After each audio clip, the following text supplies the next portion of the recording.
Апсолутно е добро што се подигнува минималната плата, особено за овие ранливи категории на работници кои што навистина тешко излагаат на крај со секојдневните поскапувања и кризата економска која што е и следува веројатно.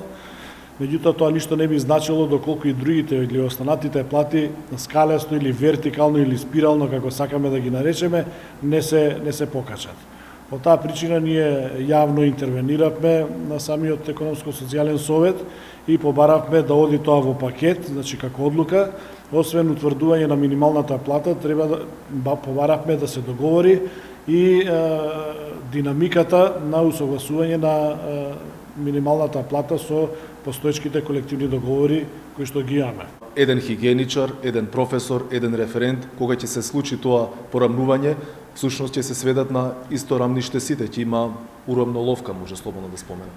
Да, тој термин е актуелен, веќе 4 години ние водиме јавна кампања, ние како СОНК и како дел од Конфедерацијата на слободни синдикати, кои што дури јавно нашето предупредување и незадоволство го изразувавме преку јавни протести, за да не доаѓа така наречената урамниловка.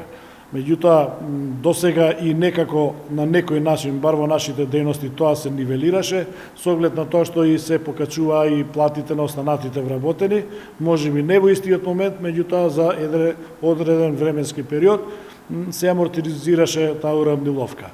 Што ако еве од државата, од владата не го слушнат вашиот апел, вашето барање за скалесто да се покачуваат и од Конфедерацијата на слободни синдикати исто така излегува со апел дека секако ќе се излезе на улица ако не се чуе вашиот глас?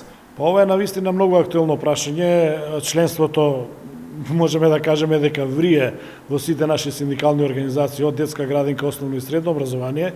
Апсолутно сакајќи владата да направи добро, и вие добро прашавте дали е политичка одлука, претпоставувам дека е да, од неколку причини. Пред се ова беше планирано во програмата на владата покачување на минималната плата на 18.000, па за одреден временски период 20, па дури до 22. До крајот на мандатот. До крајот на мандатот, значи тоа е една проекција која што владата тоа го планира. Арно, ама на сметка на тоа мора да внимава и на другите плати и велам врие во училиштата, врие во градинките и мора да се најде соодветно решение. Денес имавме работна средба со министерот за образование и наука, разговаравме меѓу другите прашања и за ова прашање, кое што е приоритет на агендите на СОНК и на Министерството за образование.